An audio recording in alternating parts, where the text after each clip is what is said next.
I spent 10 years working on my confidence and making videos to share everything that I'd learned. But recently, one man has helped me take my confidence to the next level.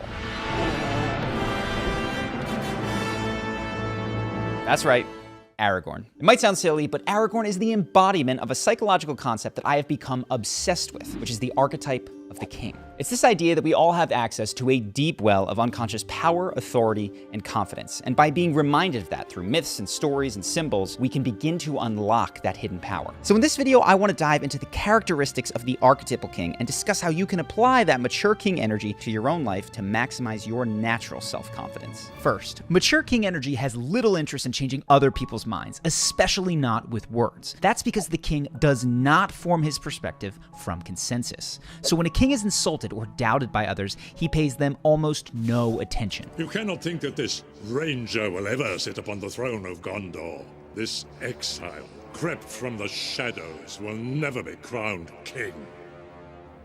The difference you immediately notice between this example and those from people insecure in king energy is in the level of reactivity. Where confidence tends to be non-reactive, both in body language and response, insecurity leaps and screams and tries to change minds. The bigger the reaction, I am the king! The more intense the insecurity. Any man who must say, I am the king, is no true king.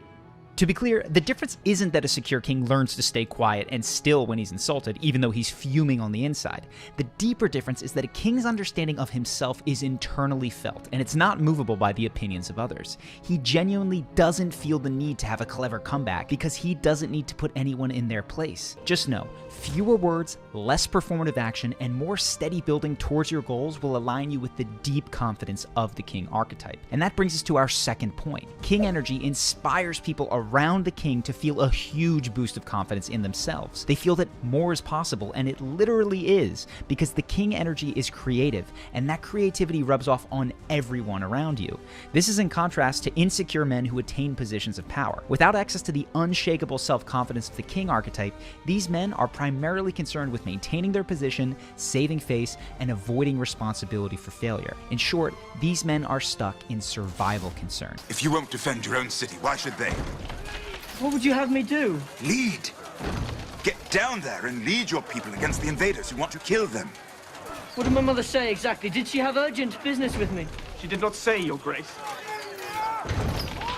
Now, on the other hand, mature king energy has moved out of mere survival into expansive creativity. That grants him the wisdom to see the difficulties that lie ahead without minimizing them. Then his innate creativity can find a way in the most dire of situations. This is grounded optimism, and it is incredibly inspiring. They say that it is hopeless. There is always hope.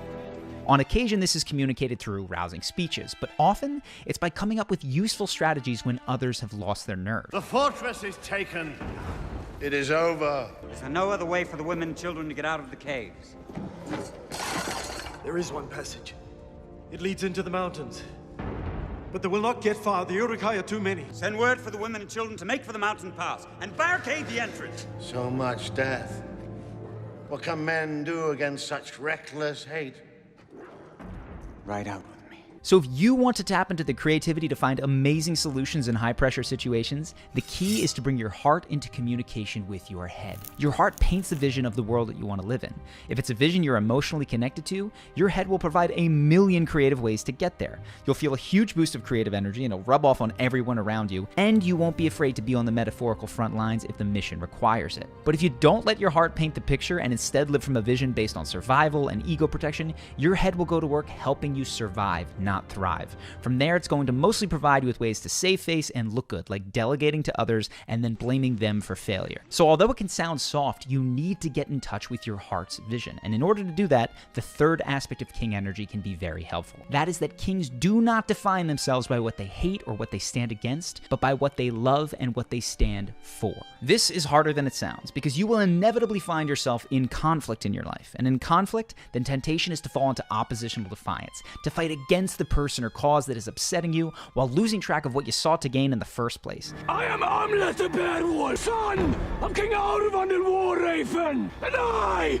am his virgin! If you fall prey to this temptation, you can wind up victorious, but having lost the world you wanted to create to begin with. Unfortunately, oppositional defiance is the hallmark of modern culture and politics. Ask yourself, does the committed Republican or Democrat love their party, or do they mostly hate the other? So notice if you've slipped into oppositional defiance. For example, in your professional life, you may have felt the desire to become an entrepreneur to escape the rat race. Or in your romantic relationship, maybe you resist being taken advantage of or controlled. Nothing is wrong with either of those situations, but if you succeed in those narrow aims, you may find yourself with a business or a relationship that isn't the one you most deeply desire. It'll just be one that you hate a little bit less. So channel that king energy, and like Aragorn, even when you're fighting against something, remind yourself what you love and what you stand for. By all that you hold dear on this good earth, I bid you stand, men of the West! One specific question can reorient you if you've lost that connection, and it's this. If I believed that miracles were possible, what outcome would absolutely thrill me?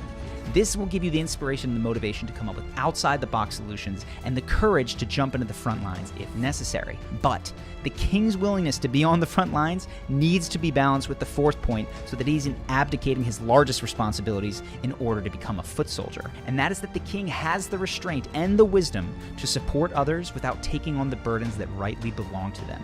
You see this when Aragorn refuses the temptation to carry the glory of the ring for himself, knowing that that is Frodo's task. I would have gone with you to the end, into the very fires of Mordor. The ability to know which burdens are yours and which aren't requires you to overcome the more common boy hero syndrome. The boy hero believes that he's the one who constantly needs to rescue people from their problems.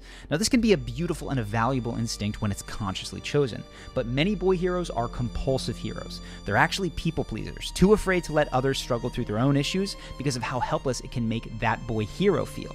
Those boy heroes can also be driven by a need to prove themselves worthy through helping, which is what we see drive Boromir as his father insists that he bring the ring back to him. You must go. Bring me back this mighty gift. Unfortunately, this constant heroism gets in the way. The would-be hero takes on the burdens that aren't meant for him, preventing the growth of those around him and limiting his own effectiveness in dealing with his dragons. So when someone comes to you with an issue that they're having, or you notice that someone is performing their best, or you believe that they're deceiving themselves, before you leap in with help or advice, pause. Feel into your heart and ask, is this issue mine or not mine? The same question can be applied even if someone raises an issue and they say it's definitely to do with you. This happens a lot in romantic relationships, as people often try to offload their anxiety or their abandonment issues onto their partner. And by lovingly but firmly refusing to rescue people from their problems, you demonstrate a deeply held belief that they have everything they need to rescue themselves. This is the purest form of believing in someone. You will also create the space to deal with your own issues, like the people-pleasing anxiety that can arise when people are upset with you for not saving them in the way that they may want. But I want to make clear, you can still support other people with problems that aren't yours. In fact, kings are often the best support you can ask for because their ego isn't involved. If by my life or death I can protect you, I will. You have my sword. To offer the support, a great question to ask someone is, what kind of support would you like right now? Oftentimes, people realize that they're just looking for a place to talk things out so they can access their own inner wisdom. Now, those 4 pieces highlight what the king does, but there's an underlying foundation that makes all of those behaviors flow naturally, and it's the main thing you need to focus on most to unlock your own king energy. This is that you must be committed to clear seeing. This means you see other people for who they truly are, you see the world for what it is, and you know yourself deeply. This, like most of what I've covered, sounds simple, but many people cannot do it. Forgive me. I did not see. So if you want to be one of the few who develop this capacity, the first step is to stop outsourcing your understanding of the world. Aragorn doesn't just sit in his castle. He travels Middle-earth for decades. He knows the world firsthand. Many people today, though, are more like Theoden, the king who locks himself in his halls and lets others tell him what is true and real. He's not welcome. Why should I welcome you? Now, once you are starting to see the world with your own eyes, you still need to overcome 2 kinds of distortions. The first you might be familiar with. That's negative projection. Negative projection is when we take personal traits that we're ashamed of in ourselves and call them out in other people. You see Boromir do it here as he accuses Frodo. You will take the ring to Sauron! You will betray us! You go to your death, and the death of us all! But there's another lesser known but equally dangerous kind of projection. That's positive projection. This is when we allow our fear that we're inadequate or undeserving of better treatment to create situations where we exaggerate other people's positive qualities. This is what happens when Frodo insists on trusting Gollum, which he obviously should not. I want to help him, Sam. Why? Because I have to believe he can come back. We positively project onto others because we fear having no other option and being alone if we admit that someone isn't right for us. This can occur in hiring and friendships, but it is incredibly common in romantic relationships. If you've ever seen someone or been the one who missed a bunch of red flags, positive projection is likely what was happening. Now, these types of projections fade naturally as you commit to a process called shadow work. That is reclaiming the disowned aspects of yourself, both good and bad. And if you're interested, let me know in the comments. I can go deeper into this topic in another video. For now, though, we can take a small aspect of shadow work, which is also the third foundational piece of clear seeing, and that is developing courage in the form of openness to feeling. Many of us have made unconscious vows about what we will feel. I will never again feel weak. I will never again feel that afraid. I will not feel that shame. I will save you, Father! I will save you, Mother! I will kill you, Fiona! These vows create compulsive behaviors that help us avoid situations where those feelings might arise. And then our lives begin to bend around those things which we refuse to feel. So maybe you avoid checking your bank account after a spending spree, or the scale if you haven't been to the gym. For me, I couldn't even look at some of my old YouTube videos because I didn't want to feel ashamed of them. And I want to give you a charisma tip of the day. Try to do one of these every single day. But in psychologically disowning those videos, I sapped my own motivation to create new ones. And it was after watching them and feeling both how proud I was of them and how far I'd come since making them that I was inspired to make this video.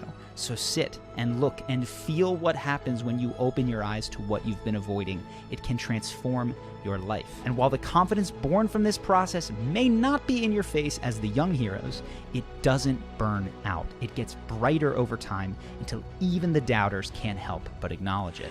I would have followed you, my brother, my captain, my king. Now, king energy, archetypes, and shadow work are all huge topics, and I've got quite a bit more to say about all of them. So if you found this video helpful and you'd like more, please let me know in the comments. If you want more in the meantime, you can also check out King, Warrior, Magician, Lover by Moore and Gillette, which is a fantastic book that covers these 4 archetypes in more detail. And if you want to develop your everyday social confidence and charisma, you might be interested in our course, Charisma University. It's a step-by-step 30-day program that tells you exactly what to do every day so that by the end of it, you are radiating confidence and charisma without even thinking about it.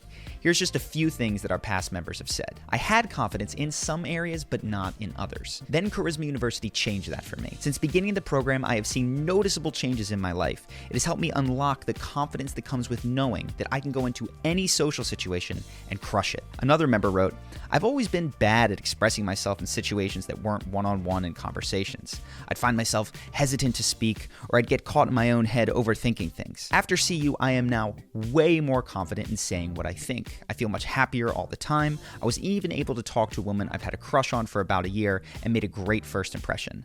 Overall, I love this course and I keep going back to it when I need a refresher on the daily action modules. This program is literally guaranteed to change your life, which means that you can take the entire course, and if you don't think it's worth every penny, you can give yourself a full refund right from inside the program. So if you want to see if this course is right for you, click the link on the screen now or in the description below. Either way, I hope that you've enjoyed today's video, and I hope to see you in the next one.